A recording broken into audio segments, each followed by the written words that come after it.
Hello and welcome to Go Physio at Home. My name is Hugo. I'm one of the physiotherapists here at Go Physio and I'm an APPI Pilates instructor. Today I'm going to talk to you about the 5 key elements in Pilates. Okay, so we're going to start by the first one, which is the breathing. So in Pilates, the breathing is, we call it lateral breathing. Okay, so when we're breathing, the rib cage should be going out. Okay, so I'm going to demonstrate that to you. So when you lie on your backs, okay, doing the exercises, the breathing here, when you're breathing, the rib cage should be going out. So if you lie on your backs, you place your hands on your rib cage, and you breathe in, you should be feeling the ribs flaring out, okay, or pushing against your hands. One very simple exercise we use to teach the breathing is by is doing a hug, so hug yourself, okay?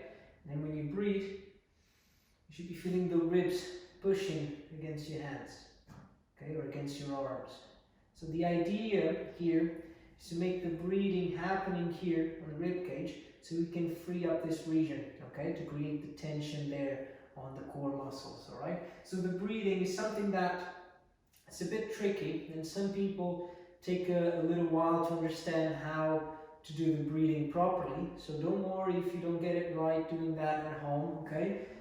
During the Pilates classes, we always go around and make sure everyone understands that, and some people, they will need a bit more hands-on input to understand how to breathe properly, okay?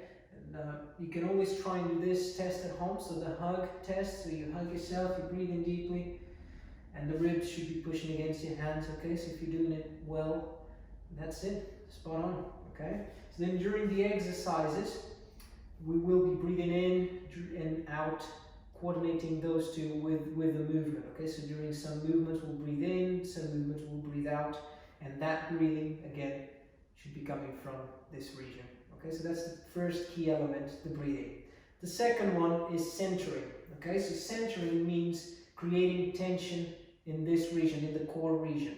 So when we lie on our backs, okay, for the exercises, the first thing we need to do is find a neutral position for the pelvis. So what's a neutral position for the pelvis? So in this position, you're going to rock your pelvis back and forth.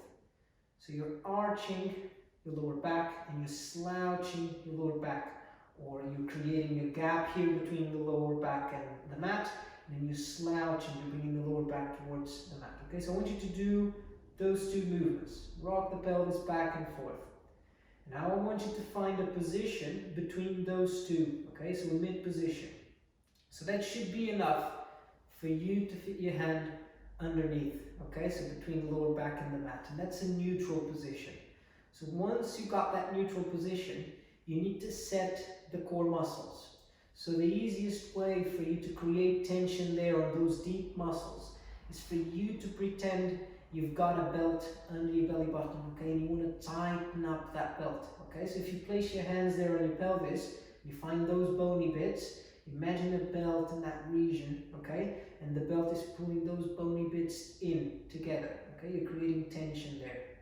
There are different cues. Some people can get there just by thinking about the belt example. Another example would be for example, thinking that you need to go to the loo, there's no loo around, so you need to hold it in, you need to create tension down there.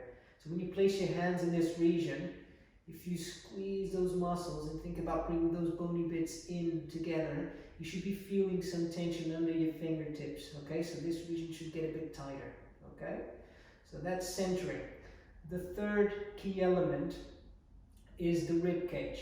So this region here, you need to think about the rib cage relaxed, okay, on holiday. It should be sinking in your mat, okay? So even though we're breathing from here, okay, and this whole region is moving, it's flaring up, the ribs to the side, the upper back, the rib cage should be relaxed on the mat, okay? So we've got tension down here, but the rib cage should be relaxed, all right?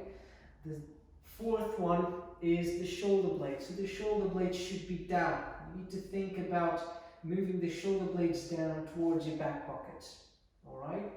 And that is for when you're lying down, for when you're lying on your front, or on your back or side. You always need to set that position, okay? Shoulder blades down. And as you do that, your shoulders are going down, away from your ears, okay? And this whole region is opening, okay? So the collarbones are nice and wide.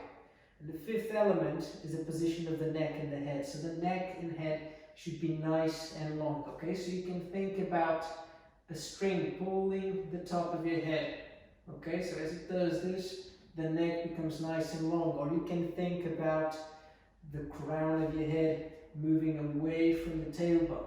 So we've got this nice alignment, this nice posture to free up this region here where we will be building up the tension. We will be engaging the core muscles, okay? And then maintaining all of this alignment and tension, we will then start doing the exercises we do in Pilates, okay? So have a look at the video, try to set yourself in the right position, go back, try some of the tests that I said and think about some of the cues I said and try to set yourself in the right position. I hope you enjoyed the video and I hope to see you soon. Take care.